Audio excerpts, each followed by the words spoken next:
Hello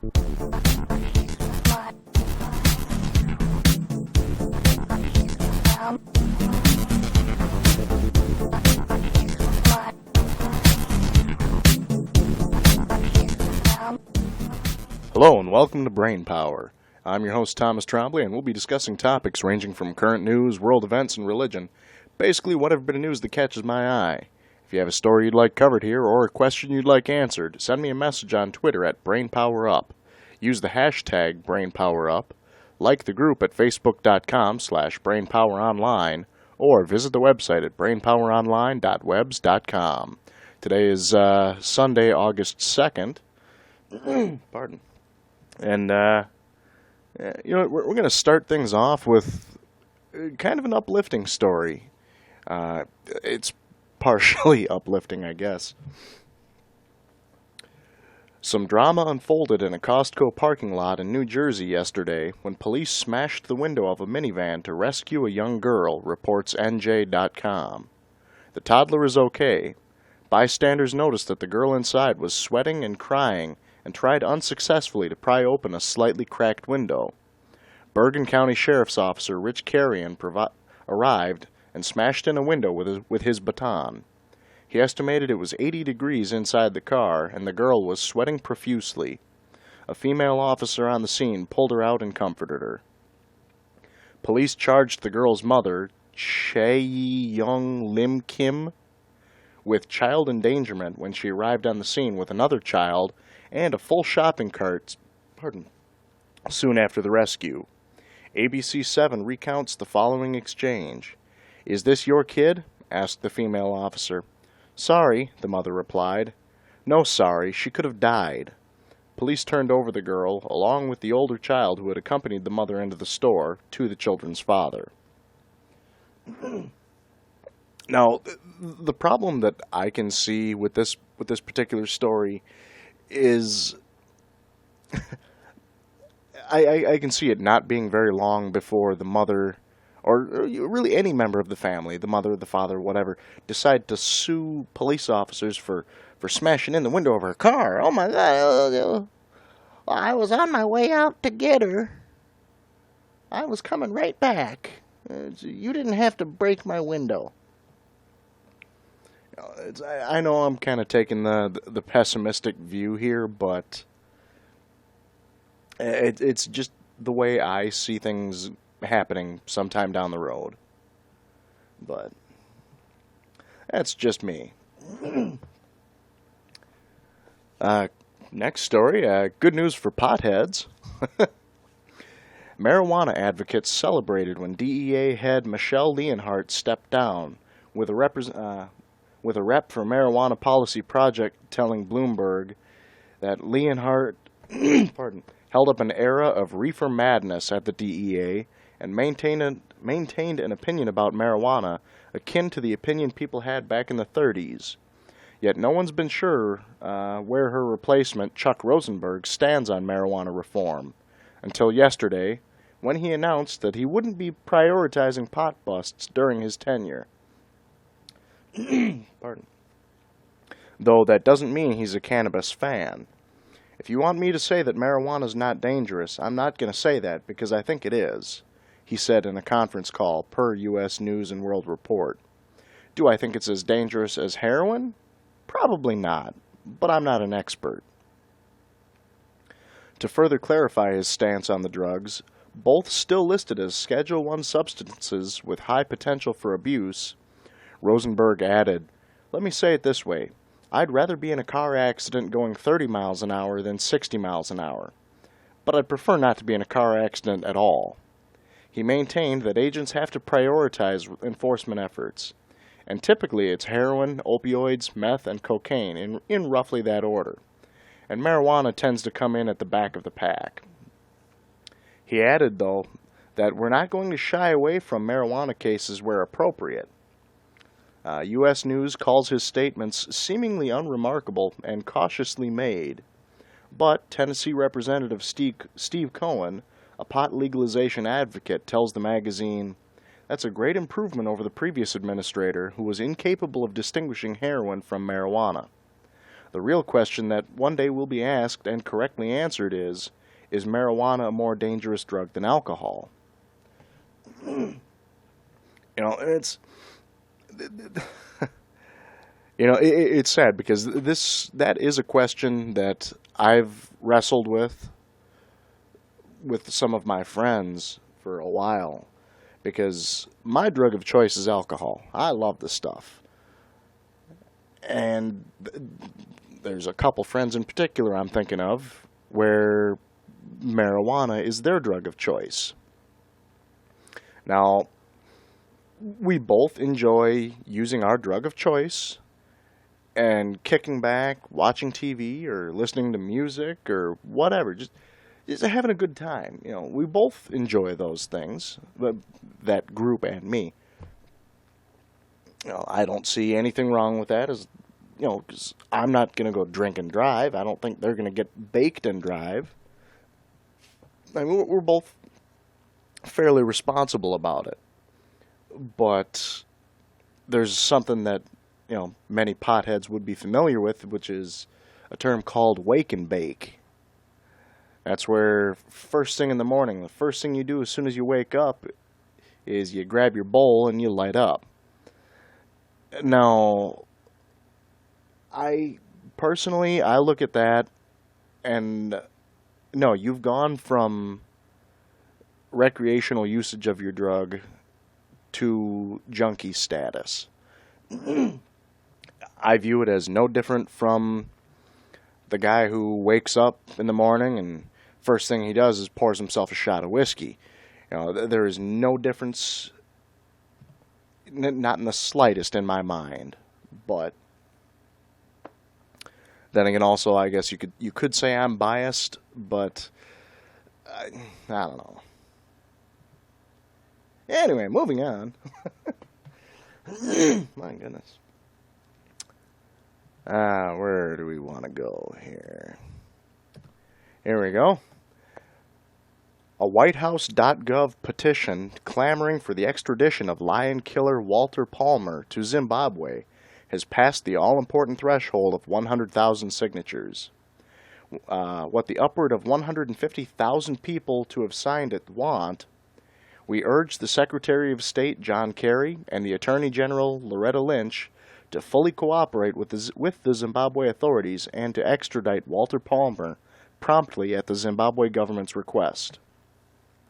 In garnering at least 100,000 signatures, the White House will now have to respond. Pardon. ABC News reports White House Press Secretary Josh Earnest acknowledged on Thursday that a response would come, but gave no time frame. Earnest did point out that extradition falls under the purview of the Department of Justice, but it's an agency within the Department of Interior that's thus far involved. The U.S. Fish and Wildlife Service is looking into Cecil the Lion's killing, with Reuters reporting by way of a source that it's doing so under the Lacey Act, which prohibits illegal wildlife trading. The only thing is, the agency can't find Palmer. Director Dan Ash today tweeted, USFWS is investigating the tragic killing of Cecil the Lion. We'll go where facts lead. Efforts to contact Dr. Palmer so far unsuccessful. He then followed that up 2 hours later with CNN reporting Dr. Palmer seeking to cooperate. Easy to do. You or your representative, please contact USWFS immediately. CNN reports that it knocked on Palmer's door in Minneapolis to no avail. Now, I don't know. This is where the story kind of pisses me off. I will be honest. I really don't have that much of any kind of an ethical qualm against somebody hunting a lion. Okay, as a matter of fact, I think, yeah, sure, if you want to hunt a lion, that's fine. Do it with a knife, though. Yeah, it's you and the lion, blade against claw. That's what I want. But either way, that's irrelevant. What I do have a problem with is what exactly happened. I mean, this wasn't exactly a wild lion. I mean, this lion was in a fucking zoo. This guy, this prick, actually took this lion, lured him out of the zoo so that way he could kill him. And that's,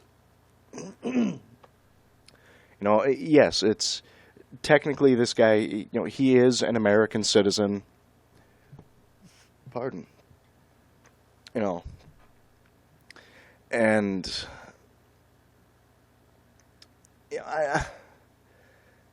this drives me nuts because I believe that he should be punished. All right, no ifs, ands, or buts about it.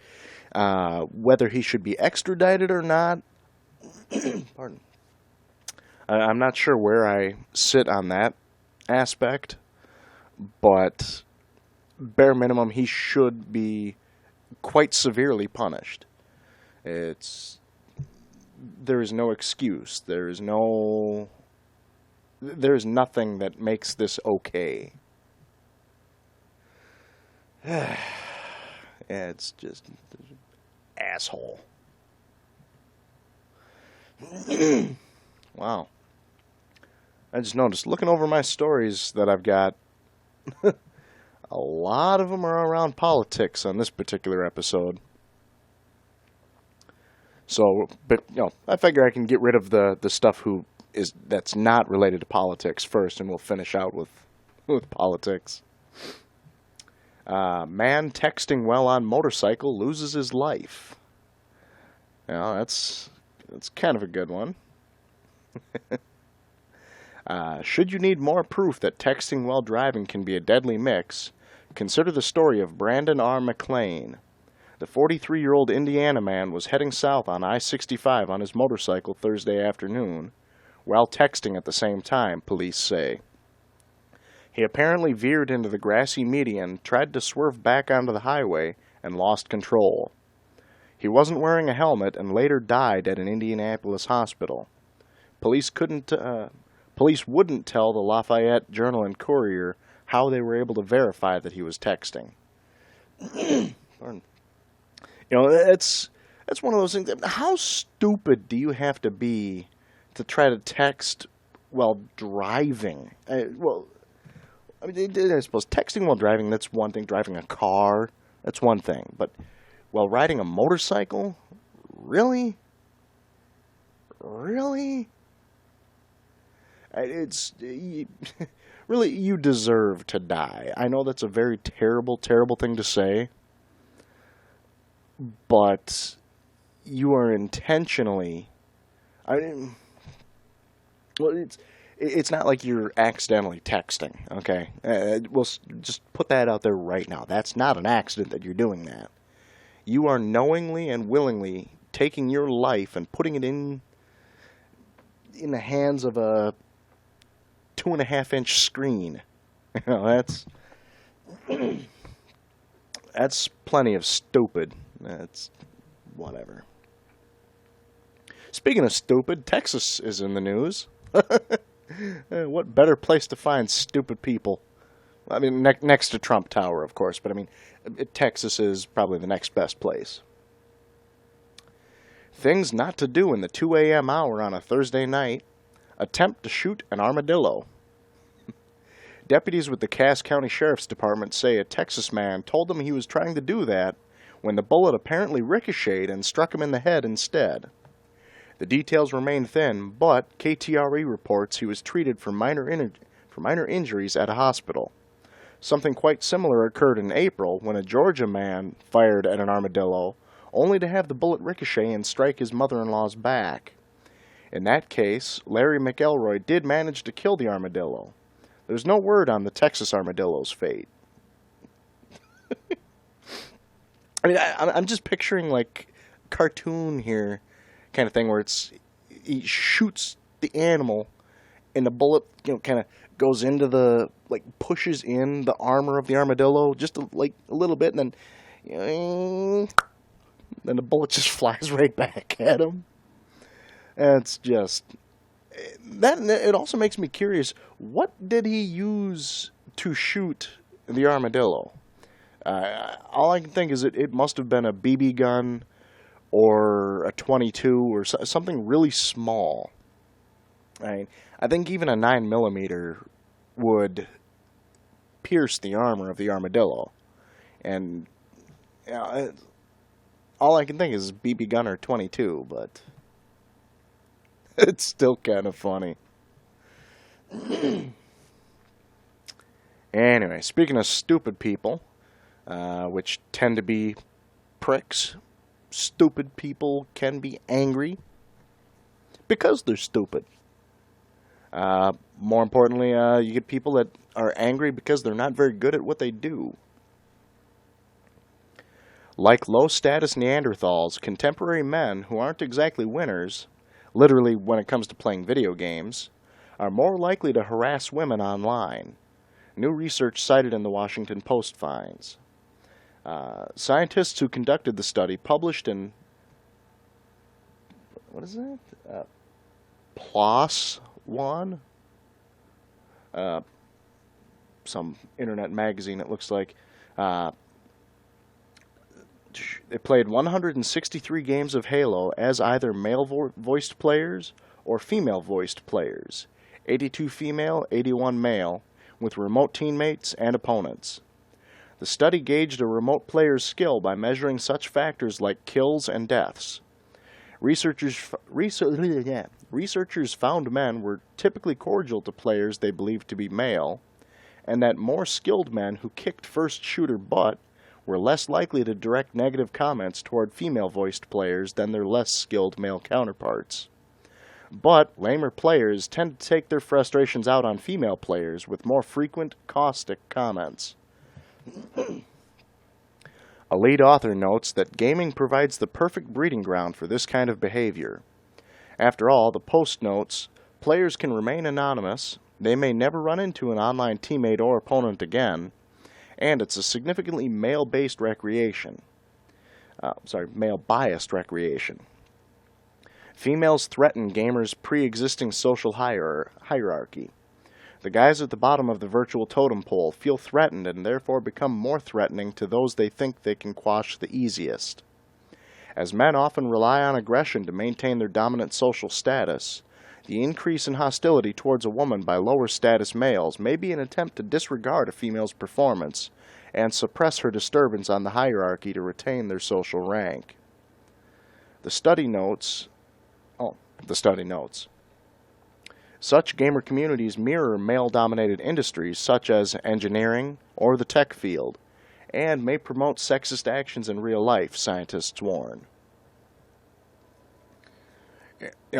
Best part is, this is something I have first-hand knowledge of. Well, kind of. I don't know, but I have experience in this field. Because, I've been that low-ranking guy at the bottom of the totem pole. Granted, I've worked my way up depending on what I'm doing, but the point is, personally, I've never felt a desire to trash talk anybody who I feel threatens me. Be they male or female. I always look at it as, it doesn't matter what I'm doing. And yes, I've even played online games where I've gotten my ass whooped thoroughly. Actually, I got beat by a woman once. That I know that it was a woman anyway, but and it's my point of view is I looked at that and I said, okay, you know what? I'm just going to learn how I can better myself so that it doesn't happen again. And it's just my point of view, but I just don't see why some guys feel the need to do that kind of crap. I understand there may be biological reasons for it, blah, blah, blah, but,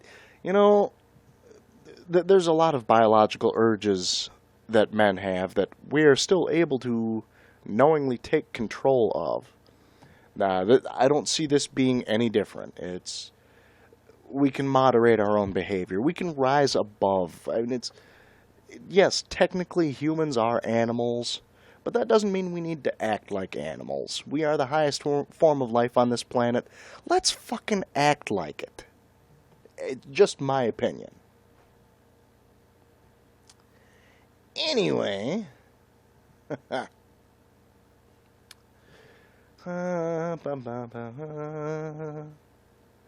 Here we go. Here's another good one. A federal judge has blocked the release of any recordings made at meetings of abortion providers by an anti-abortion group that previously revealed secretly recorded videos of a Planned Parenthood leader.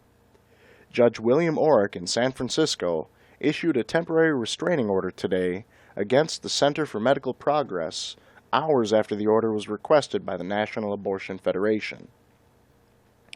The Federation says the Center for Medical Progress infiltrated its meetings and recorded its members. The group says release of any audio or video would put providers in danger.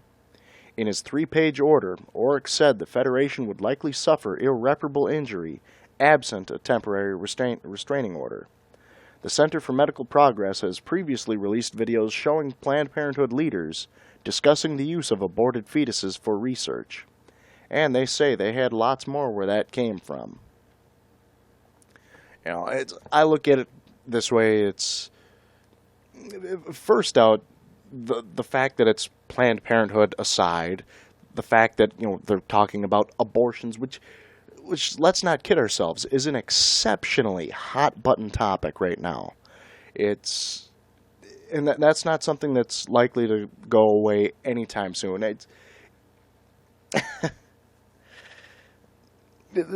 I look at it this way, though. It's no different from somebody hacking into, I don't know, let's go for a less extreme example. Somebody hacked into GM, the car maker, GM, hacked into their security their on-site security network, and they recorded videos from big conferences, whatever, big meetings.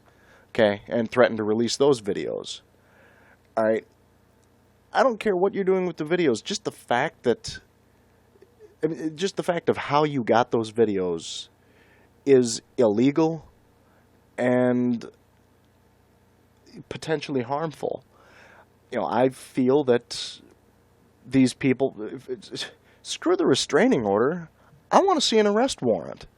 I think these people have made a serious transgression, and I believe that they should be, brought to task for this. I believe they should be punished. This is not okay.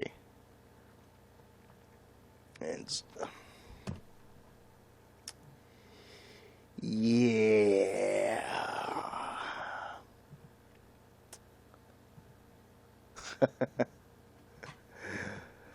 It's one of those things, like I said, it's just going to make me angry the more I fixate on it. So we're just going to move past. Here we go. Here's one. And this, by the way, is Asshole of the Week. And I'm so happy that it's not Donald Trump this time. I mean, this time, well, I suppose Trump is still kind of a shoo-in for Asshole of the Week, but I think this one kind of, really kind of hits more to home. And it also kind of ties in with the last story. Donald Trump isn't the only candidate to raise eyebrows with his comments. Mike Huckabee this week promised to get aggressive against abortion as president, and he didn't rule out using federal troops or the FBI to do so, reports the Topeka Capital-Journal.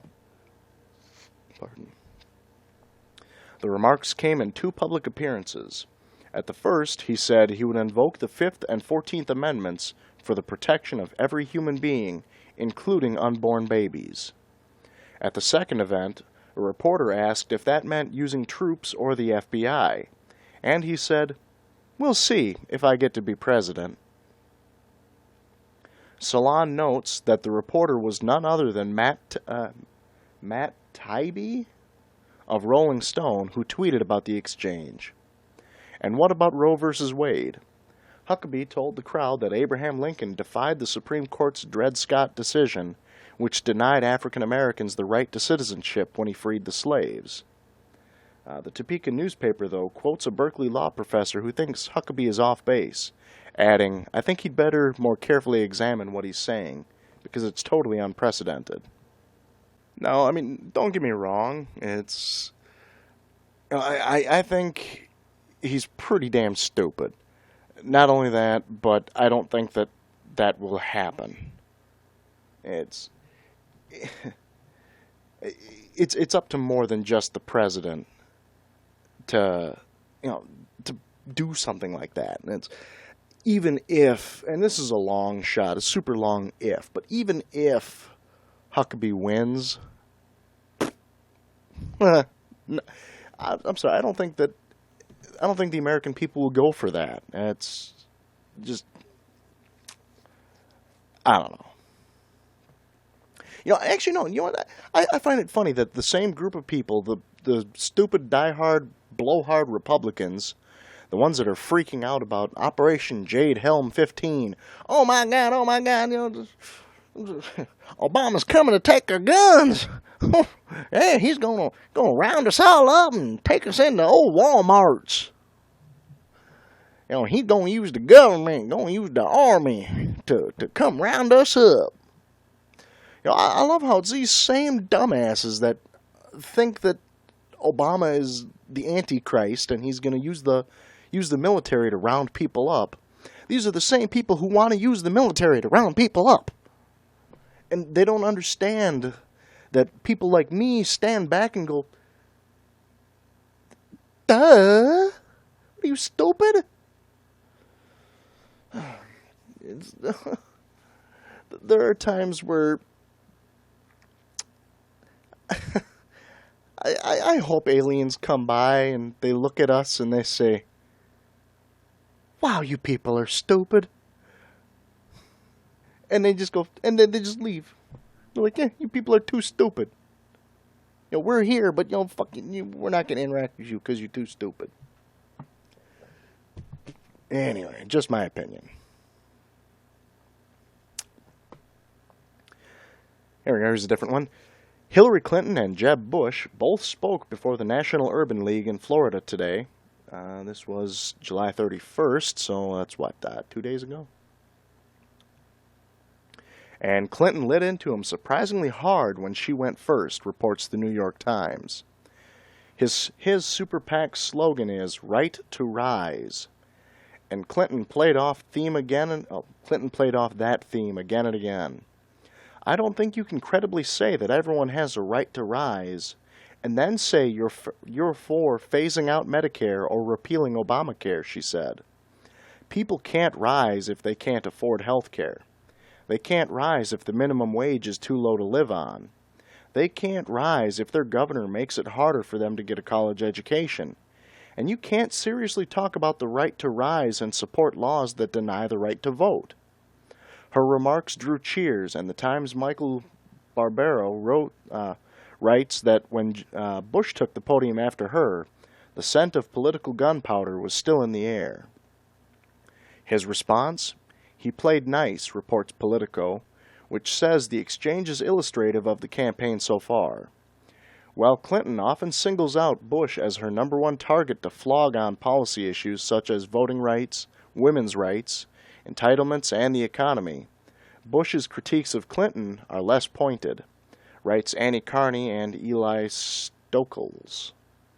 When he does go after her, he focuses on her issues of trust, what he characterizes as a do-nothing record as Secretary of State, or lightly pokes fun at her campaign's stilted relationship with the press. On top of that, he might well have gotten booed by today's audience if he attacked. For now, he's content to let others go after Clinton, notes the story, but that would obviously change if he becomes the nominee.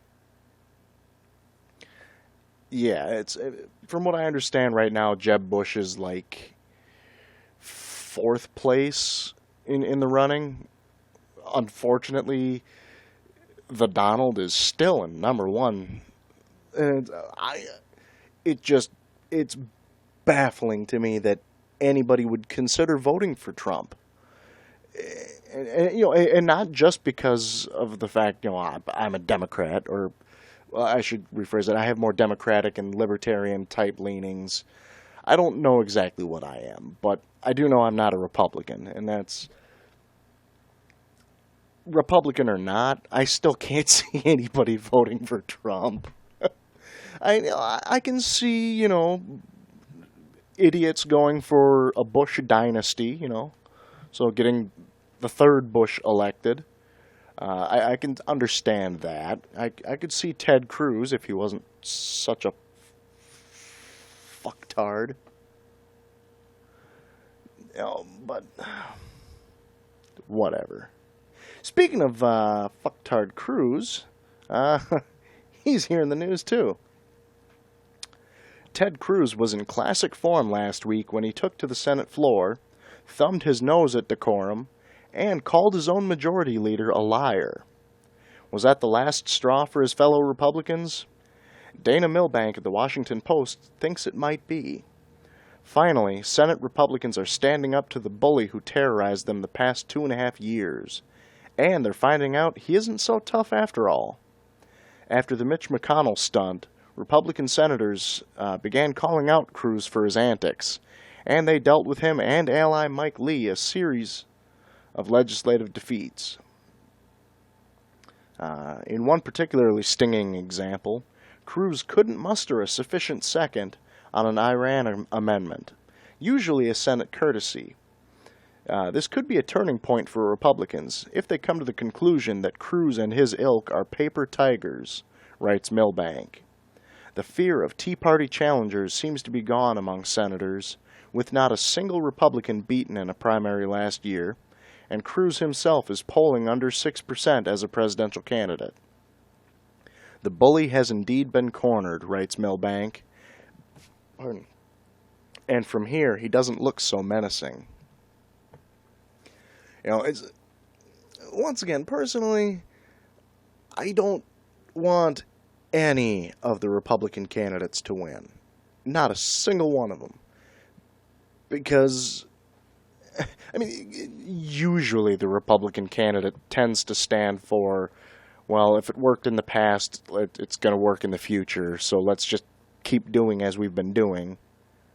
And they also tend to be highly religious and highly stupid and backwards, because that's what their religion forces them to do.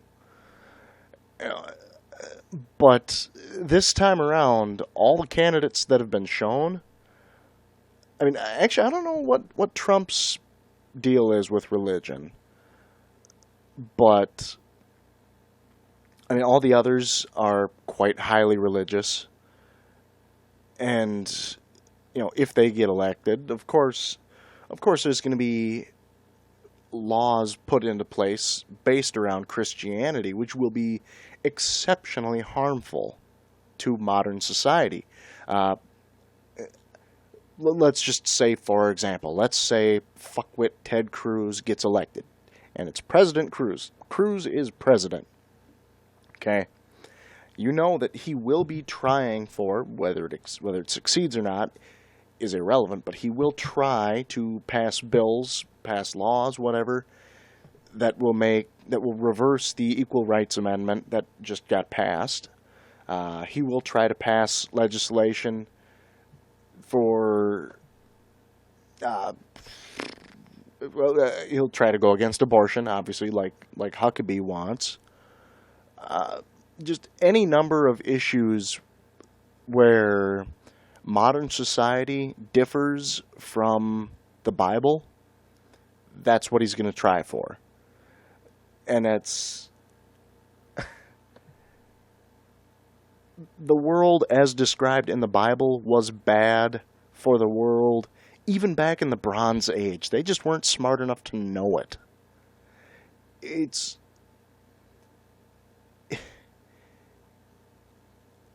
I know this may sound like kind of an alarmist kind of statement, but I look at it this way. I honestly, truly believe that if a hardcore Christian Republican gets elected, like Michelle Bachmann or something, or anybody along, Bobby Jindal, Ted Cruz, what the hell's his name, Little Ricky Santorum. If any of these idiots get elected, there will be fighting, there will be war in this country. And it's not something I relish. It's not a thought I'm looking forward to. It's the old statement of, if we don't pay attention to history, we're doomed to repeat it. If we do pay attention to history, we're doomed to watch the idiots who didn't pay attention to history repeat history. Unfortunately, there's really no way around it, at least not that I can see, but it's going to happen. If a Republican gets elected this time around, I do not feel comfortable in the future of America. It's that's it, plain and simple. That's my opinion, but that's how I feel.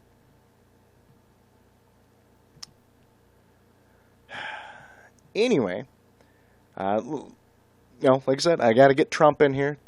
I do have a story on Trump, as always, and he's still kind of a runner-up, I would guess, for Asshole of the Week, but I think the other one took it, but definitely Huckabee took it. But the New York Times has poured over hundreds of pages of Donald Trump testimony from his many lawsuits over the last decade and found a lot of what it describes as hyperbolic overstatements and outright misstatements, as well as some instances of truly obnoxious behavior, like the time he told a lawyer who wanted to take a break to pump breast milk that she was disgusting. That happened during a 2011 hearing in Florida real estate case, the Times reports. When lawyer Elizabeth Beck asked for a medical break to pump milk for her 3-month-old daughter, holding up the pump to make a point when the Trump team objected. "You're disgusting," Trump said, per the Times, and walked out of the room, ending proceedings for the day. Trump lawyer Alan Garten doesn't dispute the events, but he tells the Times that disgusting wasn't a statement on breastfeeding. It was on Beck displaying the pump. "In my 20 years of legal practice, I've never seen more bizarre behavior at a deposition," the lawyer says. This is what led to his remark. Another Trump lawyer, Michael Cohen, has apologized for falsely claiming that, by the very definition, you can't rape your spouse. He tells CNN that the remark was made in a moment of shock and anger when a Daily Beast reporter brought up a decades-old allegation. The Trump campaign tells CNN that Trump didn't know of his comments but disagrees with them, and that Cohen is a Trump corporate employee not affiliated in any way with the campaign. He's backpedaling. And the biggest problem that Trump is facing, which makes me giddy, that he has this problem. And this is a big problem for him, is that he has been a very, very loud, very vocal person over the last 40 years. People know his opinion because he has never been one to hide his opinion, which means you can go back and there's plenty of times, plenty of news stories you can find where he said this, he said that. It's I'm hoping that will be what does him in for his campaign. For his campaign. My goodness. Anyway, here's kind of an interesting executive order that was put into place by President Obama. If something called the National Strategic Computing Initiative sounds like a big deal, that's because it is.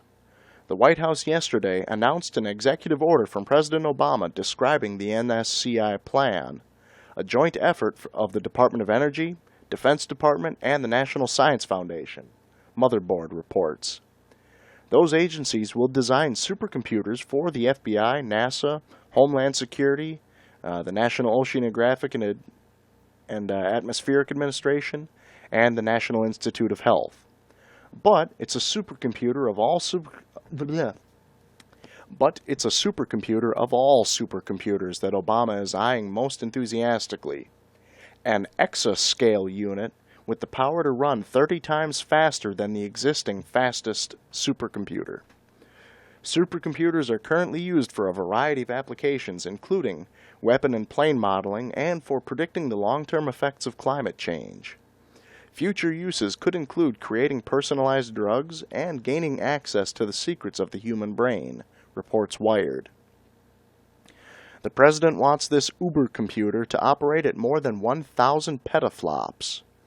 A computer running at 1 petaflop has the ability to perform 1 quadrillion of arithmetic operations per second. To put this in context, the two fastest supercomputers in the world, China's Tianhe 2 and the supercomputer at Tennessee's Oak Ridge National Laboratory, run at 33.86 petaflops and 17.6 petaflops, respectively. The fastest computer in the world runs at 33.86, so just under 34 petaflops.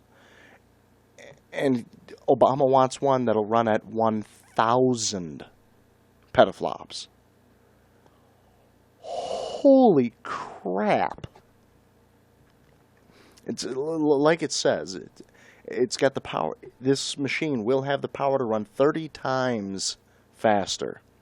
And the only thing that really scares me, and should scare anybody that has thought about these things, or bare minimum has at least seen any of the Terminator movies, and knows of the supercomputer Skynet. We're basically just right around the corner from something like this. I'm all for AI. I want artificial intelligence to come around. I think that'd be awesome. I think that'll be one of the best things that we can possibly have, is a true AI. But I don't want it with its finger on the nuclear trigger. The fact that, once again, this thing... Obama wants a supercomputer that will be tied in with the Department of Energy, the Department of Defense, FBI, Homeland Security, National Institute of Health. I'm sorry, but no, you're handing over the keys to the kingdom, basically, and you're handing them over to a machine, which, it's just dangerous. Just absolutely dangerous. Anyway, that being said, speaking of President Obama, this was actually from his appearance on The Daily Show a couple weeks ago. But still, Jon Stewart only has a couple of weeks left, so he's actually got a couple days left now. But either way, as host of The Daily Show. But in an appearance last night, it was President Obama who was doing most of the looking back, with Stewart taking his last opportunity to press Obama on his record in office and on issues like Department of Veterans Affairs reform. Some highlights from what the Hollywood Reporter notes was Obama's third Daily Show appearance as president and 7th overall. On Stewart leaving the show, "I can't believe you're leaving before me," Obama said. "In fact, I'm going to issue an executive order. Jon Stewart cannot leave the show. It's being challenged in the courts." On achieving his goals as president, "You're always going to fall short, because if you're hitting your marks, that means you didn't set them high enough," Obama said. "We don't score a touchdown every time, but we move the ball forward." And there were a few other quotes, but I'm actually going to cut that short because we are definitely running out of time here, coming in like 30 seconds, so I'm going to finish off with one more story about Jon Stewart. It's not clear what Jon Stewart will be up to once his Daily Show ends next week, but Politico reports that he'll still be a political agitator in at least one area: money for 9/11 first responders and survivors. Stewart has not only championed the issue on his show, some say he saved the bill to provide money for the 9/11 groups. The funds aren't permanent, however, and Stewart has promised Army veteran John Fiel, a leading advocate on the issue, that he'll travel to D.C. in the fall to lobby lawmakers on changing that. Everything he's ever said, he's kept his word, says Phil. And I have absolutely nothing but respect for Jon Stewart. I've been a fan of The Daily Show for a very long time, and I definitely, he will be missed. Definitely. I'm gonna stop saying definitely. I promise. Anyway, this has been Brain Power. The next show will be when? That will be Sunday, August 9th. And as usual, if you have a story you'd like covered here or a question you'd like answered, send me a message on Twitter at BrainPowerUp. Use the hashtag BrainPowerUp. Like the group at Facebook.com/BrainPowerOnline. Or visit the website at BrainPowerOnline.webs.com. Huh, cool. I'm only about a minute over. Oh well, till next time.